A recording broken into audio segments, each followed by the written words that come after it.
Hi, dear fans, friends, and subscribers. It's your host once again on the cricket show, Cricket Happenings, as promised yesterday. Back with my cricket show here. And today, what we are looking at, the third day's play in the Ashes Test series, which was definitely ruined by rain, and also the ICC World Cup qualifiers 2023 took off to a grand start with the host Zimbabwe. Even though Nepal made a big score, they wiped it off with an 8 wicket victory. Two centurions there, Sean Irvine. In fact, we had three centurions in all. So it's a really great start. And looking at the way things are going, I probably have to say that in Zimbabwe, the pitches are a bit placid, in my opinion, and it could you could well see some big scores being scored and some nice challenging chases coming up. And we saw that today. Nepal challenging with a big score of 290 odd, but the host Zimbabwe with Sean Williams with a century and Craig Irvine also with a century. Sean Williams actually scoring the fastest century by a Zimbabwean in one-day cricket. Really took them home. The other match was the one which was very, very important thing to note. Is that United States almost gave a scare to the West Indians in the first match, even though the West Indians were kept to under 300, 297. Still, it was an imposing total, but it was led by a maiden ODI century from a a batsman called Gajanan Singh, who came in at number 6, and he was unbeaten on 101 at the end. But since he was running out of partners, he could not take them home. But definitely, United States are showing what is their substance here. We all know the United States is foraying into the International T20 League in the month of July, and one is really excited at that with some big name players figuring in that mix. So definitely, this would give them a lot of encouragement. Not only that, it would have also really put all the opposition teams on a real notice here with the showing that United States did, and that too against the almost the favorites one could call. West Indies and Sri Lanka are favorites to go to the 2023 World Cup in India, but definitely USA have really served some notice here. So well done, the United States. Now let's look into it. So first, let's get into the Ashes Test series, and we are talking about the third day's play in the first Test match of the Ashes series at Birmingham, and it was the overnight pair that started. The openers who were there at the crease, and it did not take much time with 2 wickets nipped away pretty quickly. It was the 2 wickets are already gone yesterday, as you know. Warner and Labuschagne were sent into the pavilion pretty quickly, so it was Usman Khwaja and Steve Smith. Oh, sorry. I think I probably am talking about the old innings. I'm sorry about it. So yesterday it was Alex Carey at the crease along with Khwaja. So Alex Carey was clean bowled by James Anderson for 66. Actually, this was one which actually the ball that actually the wobble seam delivery that Anderson uses, where he snaked it through the bat and pad gap of Alex Carey, and he was a goner. Bowled Anderson 66, 10 fours and 1 6. But Pat Cummins gave good company to Usman Khwaja at the other end. In fact, he clobbered 3 sixes in a knock without any boundaries in a knock of 38 before Ollie Robinson really took center stage as he picked up. He went at the tail very hard. He went with a sort of a. In fact, the one thought that probably the Aussies would probably go and usurp the English total of 393. It was not to be, because Ollie Robinson came in with a real plan, and that was to put some short pitch stuff at the Englishmen and the Englishmen, and the Aussies actually. Fell a victim to it, with Pat Cummins making 38, Nathan Lyon 1, Usman Khwaja was clean bowled by Robinson the last wicket, 141. In fact, Robinson gave a sort of a send off to Usman Khwaja, And I'm told that even Robinson went on to say that he did not regret that he gave a send off, because he said this is a part of the Ashes theater. That's what he mentioned. And it was Usman Khaja was gone for one, but one saw Joe Root actually patting Usman Khaja on the back, so that was a nice gesture. And other than that, we had Nathan Lyon consumed for one by Robinson. Scott Boland was a victim of Broad from North. Hazelwood's not out one, 386, and 3 wickets apiece to Stuart Broad, Ollie Robinson, Anderson getting that solitary wicket, 2 wickets to Moeen Ali, and Stokes one. Now this was a very good exhibition of batting by the Aussies, especially led by Usman Khawaja, and so definitely it's just a slender, and so it's nothing give or take here. I think it's even Stevens with just a 7-run lead for the Englishman, and Rain actually coming and really playing a truant towards the whole day after the Englishmen after the Aussies were bowled out for 386 runs. England, in their second dig at close of play, they closed the day at 28 for 2. So essentially, they are 35 runs ahead. So let's have a look at the wickets here. 27 runs was added. With Zach Crawley not hitting a single boundary. I mean, he made only 7 runs, and Duckett was the first victim of the bowling of Cummins. Now again, Cameron Green is really converting himself into a wonderful gully fielder. Has become a specialist gully fielder, especially his height. If we talk about Cameron Green, it really harks me back to the old days of the West Indians when they had 4 slips and 2 gullies with Joel Garner lurking in the gully region. And Cameron Green, I probably equate it with him. And now this was Cameron Green coming up. He has taken some real screamers in his very, very short career, and he looks to be an absolute specialist over there. And this was a very, very lazy push from Ben Duckett.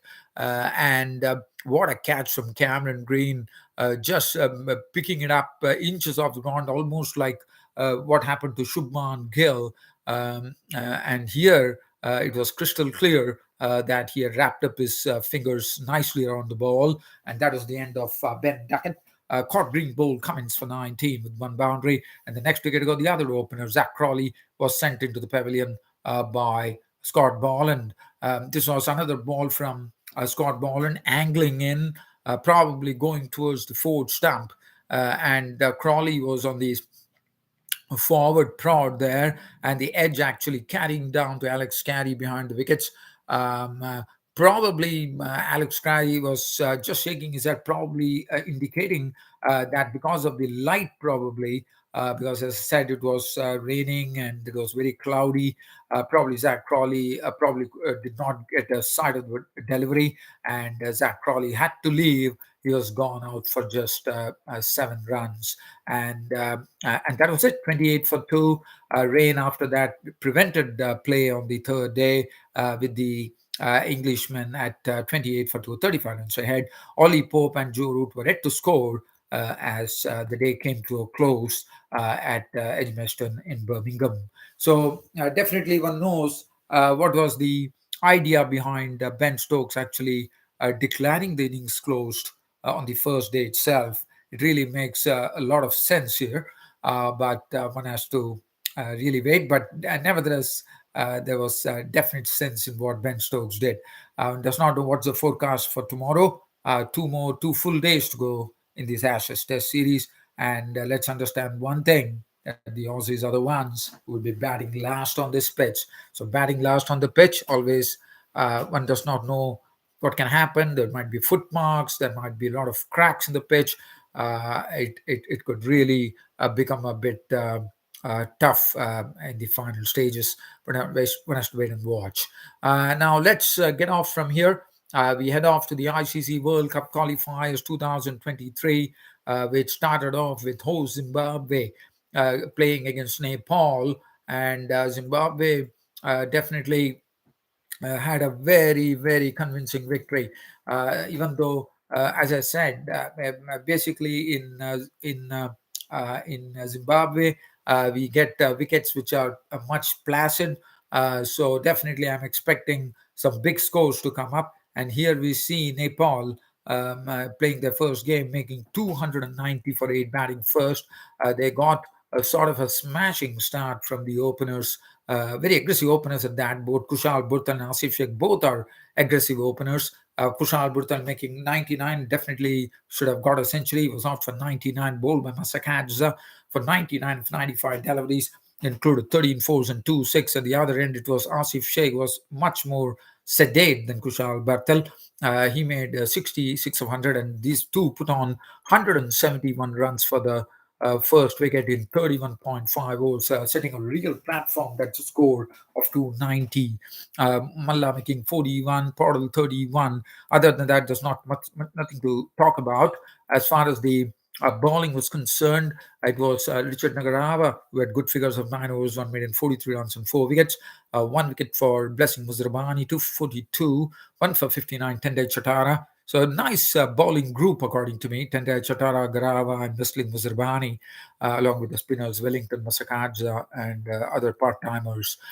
Zimbabwe, chasing this particular total, we saw Joy Lord Gumby actually playing this match. Let's see if there were any debuts for anybody. Yes, Joy Lord Gumby, who has done very well in the Zimbabwean domestic scene, was actually making his one ODI debut, and he looked good as his short stay at the crease. He crashed 25, 29 deliveries, 5 boundaries. But and Wesley Madivere, who is definitely an attractive stroke maker from Zimbabwe, a very talented one at that, was gone to the bowling of Gulshan Jah for 32. But it was the experienced hands of the captain Craig Irvine with 121 of 128 balls, unbeaten at that, with 15 fours and 1 6. And Sean Williams, in fact, making the fastest century by a Zimbabwean ODI cricket. He really turned it on once he got to his 50, because he knew for a fact that he had to really hurtle along if at all he need to join Craig Irvine as a centurion. And he did that in fine style with the Zimbabwean crowd absolutely egging on the players. We know in Zimbabwe it's a pretty sight at that. When you look at it, whenever I've seen every match that is played in Zimbabwe, we have there's a lot of some very good vibes, in the sense it's a public which is really loves its cricket. There's a lot of sounds, cymbals, and a lot of sounds as well, and they're always egging on their team constantly, relentless one could call, and that really showed at the center when these two players got that confidence going. And Sean Williams finished with an unbeaten 102 to his name of just 70 deliveries, 13 fours and 1 6, and Zimbabwe were home 291 for 2. The bowling, Sandeep Lamichane, whom much would have been expected, really bowled the second costliest bowling figures in ODI history, as he got slammed for 77 runs without claiming a wicket. And Sompal Kami and only Gulshan Jah were the wicket takers. It was an impressive.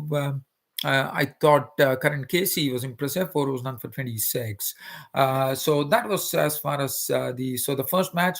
The host Zimbabwe have started off on the right note here, beating Nepal.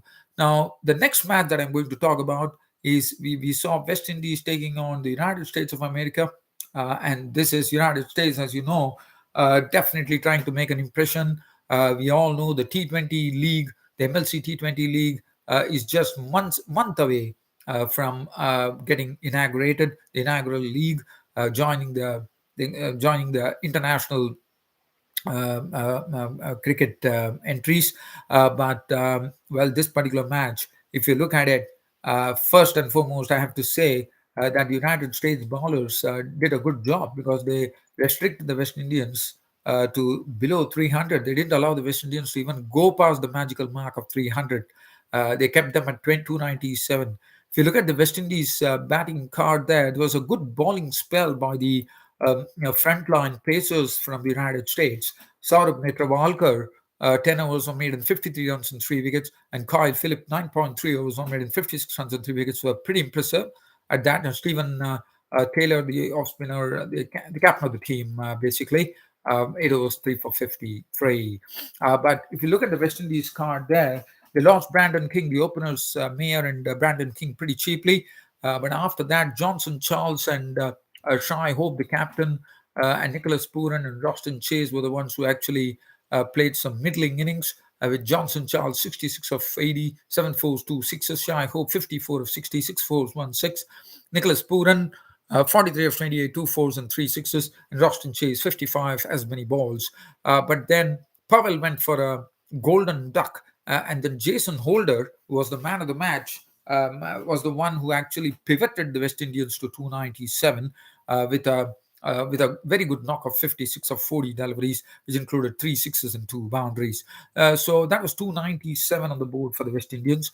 And as I said, United States bowlers, definitely, I thought they did a good job. Jesse Singh got some real clatter into his bowling figures. 10 overs were clattered for 76 without a wicket.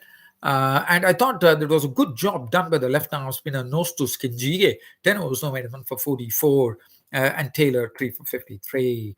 United States of America, who were actually chasing a total which was set by the West Indians of 297, definitely were really struggling. At one point of time, they were 97 for 5. The West Indians were totally dominating the United States, with Stephen Taylor gone for 18. I'm sorry, Monank Patel is the captain of the United States, not Stephen Taylor. My apologies there.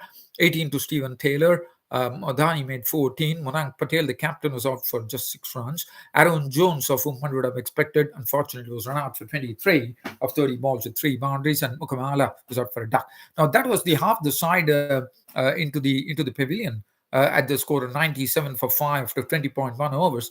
But look at the way the United States actually fought. It was a partnership between Gajanan Singh, who he got a maiden ODI ton in ODIs, and besides that, and I mean, this is something which is a real start. I mean, to make 101 not out of 109 balls with 8 fours and 2 sixes, and that too is maiden ODI century against the West Indian bowlers of the likes of Jason Holder, Alzari Joseph, Kimo Paul, a very good, a decent bowling lineup. Alzari Joseph is a good bowler.